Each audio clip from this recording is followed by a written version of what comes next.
안녕하시죠? 오늘 제 7강 복음, 문화 복음에 대한 시간인데요. 오늘 먼저 우리에게 주시는 코로나19 때 주시는 하나님의 음성을 함께 상고를 하겠습니다. 지난주에 사사기 7장 1절부터 이렇게 살펴봤어요. 잘 아는 대로 사사기 7장에는 뭐가 나오죠? 거기에는 이제 그 기드온이 300명 군사로 14만 5천 명을 승리한 그런 얘기가 나오고 있습니다. 그래서 전무후무한 승리, 300명으로 13만 5천 명을 어떻게 이겼는가? 이건 뭐 전쟁사에서도 없는 그런 이야기처럼 아주 굉장한 큰 승리인데 어떻게 이 승리가 이루어졌는가? 그리고 우리는 어떻게 이런 시대에 이런 승리를 얻을 수 있느냐 하는 것을 우리가 함께 생각하려고 합니다. 사사기는 어떤 책이냐면요, 잘 아시는 것처럼 사사기는 여호수아가 이스라엘 백성을 이끌고 드디어 젖과 꿀이 흐르는 땅, 거기에 들어가서 그들이 이제 그곳에서 살게 되는 그런 내용이죠. 광야 생활을 마쳤습니다. 그리고 드디어 가나안 땅에 입성했습니다. 그리고 가나안 땅 들어가서 거기에 살고 있었던 족속들과 전쟁을 하고 그들을 몰아내고 그리고 땅을 차지했어요. 그러면 평화가 시작되고 전쟁이 끝나야 되는데 그 땅에 전쟁이 있었다 하는 사실입니다. 그래서 먼저 우리가 이 사사기를 볼 때 우리에게는 전쟁이 있다, 우리는 전사다 하는 것을 먼저 생각해야 된다는 겁니다. 그래서 7장 1절 한번 보면 여룻바알이라는 기드온과 그를 따르는 모든 백성이 일찍 일어나 하롯 셈 곁에 진을 쳤고 미디안의 진영은 그들의 북쪽이요 모래 산 앞 골짜기에 있었더라. 지금 전쟁이 있다는 거죠. 기드온과 그리고 미디안 진영이 있었다는 거예요. 전쟁이 있었다 하는 것이죠. 우리가 살아가는 땅은 전쟁이 있어요. 어디든지 전쟁이 있다는 걸 알아야 돼요. 예수님께서 십자가에 죽으시고 부활하심으로 마귀의 머리를 깨뜨렸습니다. 마귀의 허리를 부러뜨렸습니다. 마귀를 결박시켰습니다. 근데 전쟁은 끝난 게 아니라는 거예요. 오히려 더 치열해진다는 거죠. 그래서 계시록에는 이런 말씀이 있어요. 12장 12절에 그러므로 하늘과 그 가운데 거하는 자들은 즐거워하라. 그러나 땅과 바다는 화 있을진저 이는 마귀가 자기의 때가 얼마 남지 않은 줄 알므로 크게 분내어 너에게 데려갔다.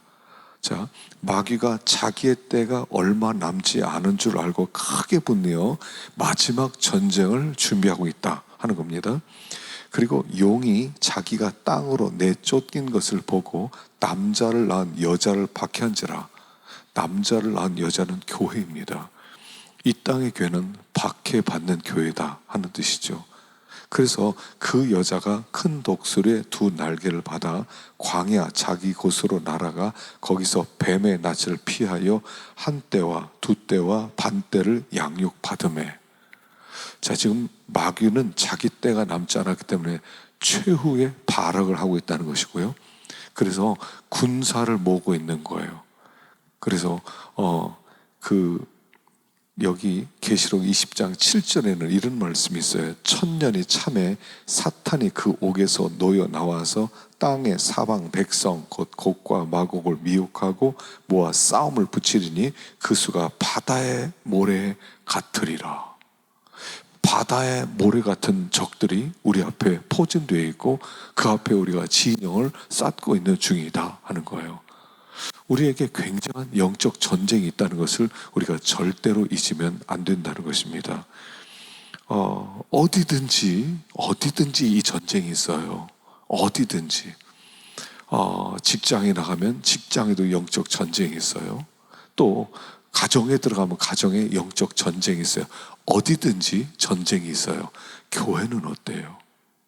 교회도 마찬가지죠. 여러분, 그 교회를 오해하지 마세요. 교회는 평화롭다, 싸움이 없어야 된다, 교회는 그야말로 이 땅에 있는 가장 좋은 낙원이다. 천만의 말씀이에요. 교회처럼 싸움이 많은 곳이 없어요. 제일 싸움이 많은 데가 교회예요. 마귀는 교회를 노려요. 여기 이렇게 나오지 않습니까? 남자를 낳은 여자를 박해하려고. 그래서 이 마귀는 교회를 노리고 있다는 걸 알아야 돼요. 제일 싸움이 많은 데가 교회예요. 여러분 절대로 잊지 마세요. 우리 사역자들, 교회는 평화로워야 된다. 누가 그랬어요? 교회 안에 알곡과 가라지가 섞여 있고 마귀와 천사가 섞여 있는데 교회가 어떻게 평화로워요? 절대로 평화로울 수 없어요. 교회는 싸우는 곳이에요. 천상의 교회를 승리한 교회, 그리고 지상의 교회를 전투하는 교회. 우리는 다 전사예요. 싸울 준비가 돼 있어야 돼요. 우리는 원수 마귀가 우리를 노리고 있기 때문에 우리가 깨어 있어야 돼요. 전쟁이 없는 곳은 둘 중에 하나예요. 싸움이 없다. 여러분 어느 교회든 좀 평화로운 교회 갔으면 좋겠다. 우리 사역자들 꿈 깨세요. 평화로운 교회 없어요. 큰 교회는 평화롭겠지, 작은 교회가 평화롭겠지. 크든 작든 관계없어요. 다 평화가 없어요. 어느 교회든. 그래서 교회는 오히려 전쟁하는 곳이에요. 아니, 전쟁이 더 심한 곳이에요.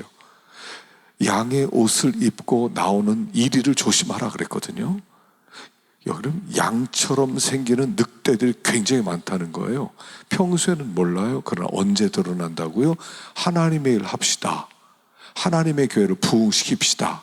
우리가 더 큰 교회를 건축합시다. 이러면요, 마귀가 들고 일어나요. 별별 욕을 다 합니다. 여러분 교회 건축하는 치고 아무 문제 없이 건축되는 교회 봤습니까? 욕을 하고 싸우고 교인 떠나고 목사 중상 모략하고 목사가 이걸 가지고 어쩌려고 한다 별 얘기 다 나오고요. 교회는 평화롭지 않아요. 여러분 교회는 평화롭다 그럼 둘 중에 하나예요. 하나는 마귀에게 완전히 항복했든지 마귀가 제압해버렸어요. 하나님의 교회가 아니에요. 마귀가 기뻐하는 대로 움직여요. 여러분 마귀는 간단해요. 사람의 생각대로 마귀예요. 육신의 생각은 사망이에요. 그러니까 인간의 생각이 들어오면 반드시 거기는 그냥 마귀 집단이에요. 마귀 운동장이에요. 근데 겉으로는 신사적이에요. 사람들이 다 좋아해요. 거기는 사람들의 모임이지 영적인 하나님의 백성의 모임은 아니라는 걸 알아야 돼요. 근데 만상 오해해. 교회는 평화로워야 된다고. 아닙니다. 교회는 쪼개지고 또 짜개지고 나가고 들어오고 이게 계속 반복되는 거예요. 대신 믿음으로 나가란 말입니다. 교회에서 시험 들지 마세요. 우리 사역자들 이제 사역하다 보면 이제 교회를 바꾸고 싶지 않아요. 사역지를 옮기고 싶지 않아요. 근데 그게 싸우기 때문에 옮기고 싶다 이러지 마세요. 교회는 싸움이 있어요. 목사는 외로워요. 목사는 하나님의 시각을 가졌어요. 하나님의 눈으로 백성들을 보고 끌어올리고 싶어요. 좀 더 수준 있게 삽시다. 좀 더 믿음으로 삽시다. 좀 더 섬기면서 삽시다. 근데요, 장로님들은 인간의 시각을 갖고 계세요. 목사님 뭘 몰라서 그래요. 목사님 백성들이 지금 뭐라고 생각하는 줄 아십니까? 목사님 혼자 잘났습니까? 목사님 내려오세요. 이게 싸우는 거예요.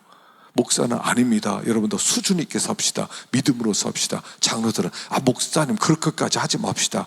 그렇게까지 우리 힘듭니다. 그래서 부딪히게 돼 있어요. 목사는 장로를 이해 못하고 장로는 목사를 이해 못한다고 그래요. 근데요, 목사는 외로워요. 이해를 받을 수 없어요. 교인들은 다 교인들 편이에요. 인간들 편이에요. 그래서 교회는 싸움이 있어야만 해요. 고린도전서 11장 19절인가 18절 말씀이 있다고 그랬죠. 파당이 있어야 옳다 함을 받은 사람들이 나오리라. 그래서요, 목사 되신 분들, 목사 되실 분들 정신 똑바로 차리세요. 목회하시려면 난 싸움을 각오한다. 난 시험 들지 않는다. 난 흔들리지 않는다. 난 믿음에 손해보지 않는다. 난 믿음으로 나간다. 그렇게 나가셔야 우리가 이길 수 있다 하는 것입니다. 그래서 이런 전쟁터에서 어떻게 됩니까? 삼가 조심. 조심하고 조심하고 또 조심하고. 사람을 만날 때요, 조심하세요. 교인들이 교회 올 때는 가장 아름다운 얼굴로 와요. 그렇게 10년을 살아가요. 그럼 그게 그 사람인 줄 알아. 목사들이 아니에요. 그 사람의 정체 아직 안 드러났어요. 제가 그렇게 속은 게 한두 번이 아니에요. 그래서 사람 보면서 최고 아름다운 모습을 보면 저 거짓말이다, 가면 썼다 이렇게 생각해요. 근데 교인들은 몰라요. 본 모습이 안 나타났어요. 본 모습은 집에 가서 나타나요.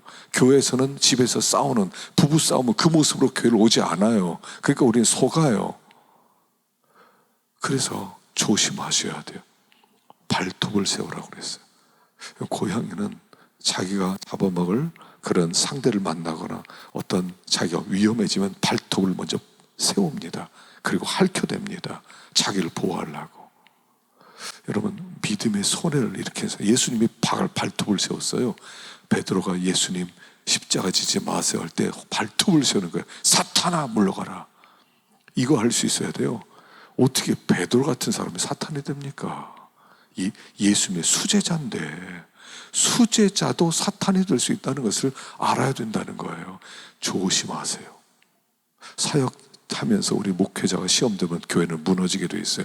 그 마귀는 그걸 노리는 거예요. 목사를 무너뜨리는 거예요. 교묘하게 무너뜨려요. 아주 교묘하게 무너뜨려요. 여러분, 기도 많이 하셔야 돼요. 영권이 있어야 돼요. 그렇지 않으면 우리는 다 넘어가게 된 것. 지금 우리는 치열한 영적 전쟁 중이다 하는 것입니다. 자, 어떻게 승리했습니까? 첫째는 여룻발이 되라 그랬어요. 6장 32절에 여룻발이라고 하는, 기도원이 여룻발이라는 별명이 있었는데 읽어보겠습니다. 그날의 기도원을 여룻발이라 불렀으니 이는 그가 바알의 제단을 파괴하였으므로 바알이 그와 더불어 다툴 것이라 함이었더라. 여룻발이란 바알 화이터란 뜻이에요. 바알과 싸우는 사람. 그래서 이 기도원이 맨 처음에 했던 것이 뭐냐면 그 동네에 있던 우상을 깨뜨리는 일부터 했죠. 우상을 깨뜨렸어요. 사람들이 누가 이 우상을 무너뜨렸느냐 그렇게 얘기했죠. 그 기도원이 한 짓을 알았어요. 그러나 건드리질 못했어요. 바알이 진짜 신이면 자기가 어떻게 할 거 아니냐. 바알 파이터였다는 거예요. 첫째, 바알 파이터가 되십시오. 바알 무너뜨리는 사람 되십시오. 하나님이 300명의 군사를 뽑기 전에 했던 일이 우상부터 제거해라 라고 하셨다는 거예요. 우상이라는 건 뭐냐면 하나님과 우리 사이를 가로막고 있는 장애물, 그게 우상이에요. 내가 하나님보다 더 사랑해서, 하나님보다 더 의지해서, 하나님보다 더 두려워해서 하나님과 나 사이에 갖다 둔 가장 중요한 하나님을 보지 못하게 만드는 장애물이 우상이에요. 마치 또랑이 내려가는데 가끔씩 돌이 굴러 있어요. 그럼 돌이 가운데 막혔으면 또랑이 물이 내려가질 않아요. 가끔씩 그런 거 있죠. 막 여러분 이렇게 하수구가 있어요. 물이 흘러내려가는데 지푸라기 같은 것들이 뭐 이렇게 풀 깎은 것들이 잔뜩 쌓여있으면 물이 막 거기 고여 있어요. 내려가지를 못해요. 근데 그걸 한 번씩 여름에 제쳐주면 물이 후싹 내려가죠. 그거예요. 물이 잘 내려가도록, 하나님과 우리 사이에 막힌 것이 없도록 우상을 제거해라 하는 거예요. 그래서 우리는요 거의 우상 숭배자예요. 난 우상이 없습니다. 그건 생각이 없는 사람이에요. 우리는 끊임없이 우상의 공격을 받아요. 너 이렇게 이래도 하나님만 의지할래? 너 나 없이 살 수 없어? 너 돈 없이 살 수 있어? 너 명예 없이 살 수 있어? 너 인기 없이 살 수 있어? 너 진짜로 다른 사람은 다 이렇게 잘 되는데 너만 이러고 살 수 있어? 너도 잘 돼야지. 너도 커져야지. 너도 인기 얻어야지. 끊임없는 공격이 있어요. 이제 사역을 하고 졸업하려면요, 이제 동기생들 소식이 들려요. 아무개는 교회를 개척했대. 아무개는 어느 교회 후임으로 들어갔대. 아무개는 유학을 갔대. 그럼 나는 이렇게 돼요. 그러니까 막 경쟁하게 돼요. 아, 나 책을 썼어. 유튜브 영상을 했는데 조회수가 막 몇백 건이 돼. 갑자기. 그리고 몇천 건도 있어. 막 이런 이야기 듣고 싶지 않아요? 저도 이렇게 목회하면서 유튜브가 나오는데 유튜브에 제목이 특별하면 많이 들어와요. 사람들이. 제목이 평범하면 별로 안 들어가요. 그러니까 어떤 유혹이 있냐면 제목을 아주 굉장히 아주 모든 사람들에게 친화력 있는, 모든 사람을 끌 수 있는 그런 제목을 쓸까 하는 그런 유혹이 들어요. 물론 그렇게 하면 좋죠. 잘 생각을 많이 해서 좋은 제목으로 사람들이 많이 들어간 멈춰. 근데 단지 조회수 올리기 위해서, 내 이름 알리기 위해서, 말씀이 아니라 나 알리기 위해서, 여러분 이 유혹이 얼마나 많은 줄 아세요? 그게 우상이에요. 그래서 우리는 항상 바알 파이터가 되어야 돼요. 내 우상이 뭔가를 살펴보세요. 부흥은, 승리는, 우상 놓고 승리는 일어날 수가 없어요. 하나님과 우리 사이에 가로막힌 게 있어서는 절대로 하나님의 은혜와 축복이 내릴 수가 없어요. 그게 가로막혀 있어요. 그게 제거될 때까지 하나님의 축복은 하늘에 머물러 있어요. 그러다가 그 우상이 제거되는 순간 한꺼번에 밀어닥치게 돼 있어요. 바알 파이터. 여러분 최초의 바알 파이터가 누구였다고 생각하세요? 아브라함이에요. 여룻바알이었어요. 100세 아들을 낳았잖아요. 너무 아들 사랑스럽죠. 아들 끼고 잤을 거예요. 너무너무 사랑스러운 거예요. 근데 하나님이 그걸 보고, 야, 너 이삭이 우상 됐구나, 나한테 바쳐라, 이렇게 하셨어요. 이삭이 우상이 됐다는 거예요.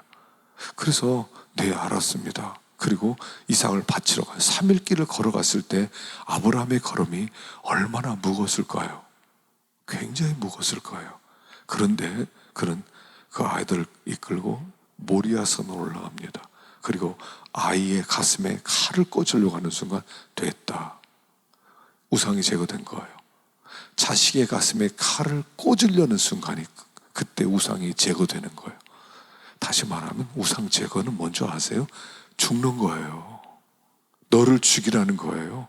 성공하려는 의지를 죽이라는 거예요. 인기 얻으려는 마음을 죽이라는 거예요. 너 부자 되려는 마음을 죽이라는 거예요. 너 최고가 되려는 거 죽이라는 거예요. 그냥 죽는 거예요. 목회는 죽는 거예요. 그게 성공이에요. 그게 부흥의 길이에요. 그게 승리의 길이에요. 모세도요, 바알 파이터였어요. 사실은 바로의 공주의 아들이라 칭함을 거절하고 자기 백성과 함께 고난받기를 잠시 죄악의 날을 누린 것보다 더 좋아하고 그리스도를 위하여 받는 능력을 애굽의 모든 보화보다 더 큰 재물로 여겼으니 이는 상주심을 바라봅니다. 모세도요, 바알 파이터였어요. 다니엘 안 그랬습니까? 총리가 됐잖아요. 80세 넘어서 최고의 총리, 왕 다음의 자리까지 올라가요.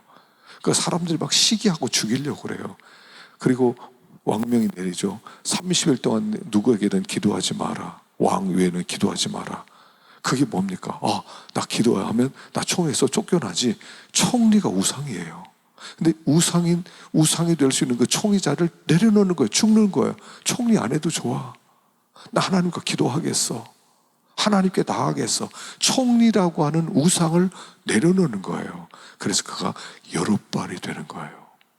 다니엘 세 친구는 안 그랬나요? 그거 보면 다 바알 파이터였다 하는 것이에요. 여러분, 바알 파이터가 되십시오. 바알과 싸우십시오. 자기의 가슴에 칼을 꽂으십시오. 그게 사는 길이에요. 마지막 세 번째 생각해 봅시다. 그럼 우리의 무기는 뭡니까? 이 전쟁터에 나갈 때 어떤 무기 들고 가서? 항아리 속의 횃불, 나팔, 그리고 소리 지르는 거, 부르짖음, 세 가지예요. 자, 여기에 이 무기들을 한번 생각해 보세요. 항아리 속의 횃불, 나팔, 부르짖음, 이게 사람 죽이는 겁니까? 사람 죽이는 무기입니까? 이건 사람 죽이는 무기가 아니에요. 근데 이게 무기로 가지고 나가요. 무슨 뜻이냐면 우리의 대적은 사람이 아니라는 거예요. 우리의 대적은 어떤 혈과 육을 가진 존재가 아니라는 거예요. 마귀는 숙주를 찾아요. 자기 종로로 탈 숙주. 바이러스가 숙주를 찾는 거잖아요. 그래서 전염을 시키잖아요. 근데 그 전염된 사람도 사실은 마귀의 숙주로 된 거지, 그 사람 뭐가 죄가 있어요? 바이러스 걸린 사람 죄인입니까? 바이러스가 문제지. 마귀가 그에게 와서 그를 사로잡은 게 문제지, 그 사람이 문제는 건 아니거든요. 사람을 미워하지 말라는 거예요. 우리 원수는 사람이 아니에요. 원수 마귀죠. 그래서 무기 첫 번째, 항아리 속의 횃불. 자, 항아리가 무기가 아니에요. 항아리 속의 횃불이 무기예요. 항아리 속에 횃불을 감췄어요. 그리고는 한꺼번에 항아리를 깨뜨렸습니다. 그랬을 때 숨겨진 횃불이 드러나는 거예요. 우리 안에 하나님이 와 계세요. 창세기에 예수 하나님을 횃불로 표현하죠. 횃불이 쪼갠 고기 사이를 지나갔다고 그랬죠. 우리 속에 하나님이 와 계세요. 우리의 전쟁은 뭐냐면 내가 죽고 내 안에 계신 하나님이 나타난 전쟁이에요. 하나님이 나타나야 돼. 하나님이 나타난 전쟁을 우리는 하고 있다는 거예요. 그래서 하나님이 나타내면 나 죽어야 되죠. 그러면 빛이 나와요. 그래서 마태복음 5장 14절을 보면 이런 말씀이 있죠. 너희는 세상의 빛이라. 산 위에 있는 동네가 숨겨지지 못할 것이고 사람이 등불을 켜서 말 아래 두지 아니하고 등경 위에 두나니 이러므로 집안 모든 사람에게 비치느니라. 이같이 너희 빛이 사람 앞에 비치게 하여 그들로 너희 착한 행실을 보고 하늘에 계신 너희 아버지께 영광을 돌리게 해라. 빛이 나타나야 돼요. 우리는 막 빛이 나타날까 봐 걱정해. 내 속에 하나님이 드러날까 봐 막 걱정을 해. 너무 꽁꽁 하나님이 나타나지 못하게 하려고 그래요. 근데 그게 깨져야 돼요. 내가 깨져야 돼요. 내가 죽어야 돼요. 그래서 내 속에 빛이 나타날 때 어둠이 물러가는 거예요. 어둠이 무너지는 거예요. 그래서 우리의 전쟁은 진리 전쟁이라는 거예요.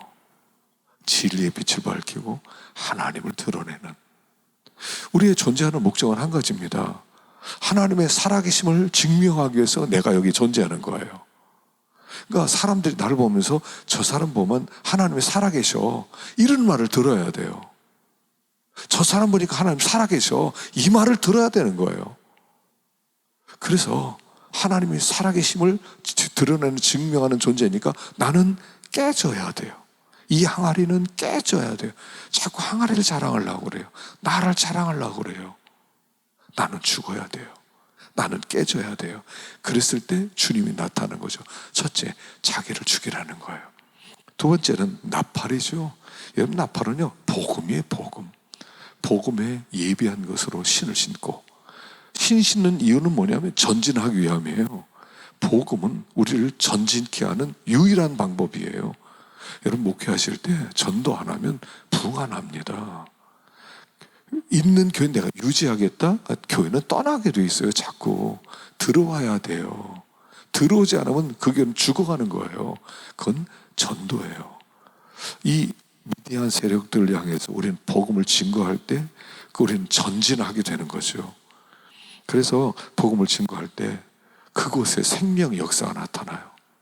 저는 그 신안군 증도에 있는 문준경 전도사님 늘 생각해요. 고무신을 1년에 몇 갈래씩 달고 다니면서 정도에 다니지 않은 집이 없어요. 그가 죽을 때 6.25 전쟁 때 죽었잖아요. 순교당했잖아요. 그가 죽을 때 90%의 섬 사람들이 다 그리스도인이 됐대요. 지금도 그 증도는 믿는 사람들로 가득 차요. 거기 문준경 기념관이 있는데 가볼 만해요. 도전이 되죠. 복음을 증거했더니 대개 섬 사람들은 10% 이하인데 거기는 90%예요. 좋은 일꾼들이 나왔어요. 그게 세상을 바꾸는 거죠. 뭐가 세상을 바꿔요? 그게 어둠을 이기는 힘이죠. 뭐겠어요? 그래서 우리는 복음을 증거해야 되는 것입니다. 세 번째, 부르짖음이에요. 여기 이렇게 나오죠. 300명을 세대로 나눠 각 손에 나팔과 빈 항아리를 들리고 항아리 안에 횃불을 감추게 하고 세대가 나팔을 불며 항아리를 부수고 왼손에 횃불을 들고 오른손에 나팔을 들어 불며 외쳐 이르되. 자, 그래서 우리가 외친다는 게 뭐예요? 기도하는 거예요. 여러분, 신자의 최종 병기가 뭔지 아세요? 그게 부르짖음이에요. 최종 병기는 활이 아니라 최종 병기는 기도예요. 성도에게는 최고의 무기는 부르짖음이에요. 주여! 그럴 때 원수는 무너지고 원수 마귀는 떠나가고 자기들끼리 서로 싸우고. 그래서 부르짖을 줄 아셔야 돼요. 부르짖는 기도. 왜 이 시대가 무능력해졌어요? 우리 사역자도 왜 이렇게 무능력해요? 부르짖음이 사라졌어요. 설교 준비는 기도로 하는 건데 책상 앞에 컴퓨터만 붙들고 있어. 자료만 찾고 앉아있어. 책 베끼고 앉아있어. 그게 능력이 되겠어요? 지식이 사람을 살리는 게 아니라 영이 하나를 살리는 거, 하나님이 살리는 거예요. 부르짖음이 있어야 돼요. 그래서 우리들이 부르짖음으로 하나님 앞에 나갈 때, 모세가 손을 들 때 여호수아가 승리했던 것처럼 우리가 손을 들어 기도할 때 우리는 미디안이 이길 수 있는 강력한 하나님의 군대가 된다는 것입니다. 우리 최종 병기는 기도입니다. 이 기도를 잘 활용하시고 기도로 승리할 수 있는 큰 승리, 부흥을 누리는 우리가 되기를 간절히 바랍니다. 자, 우리 다음 시간 계속하도록 하십시다.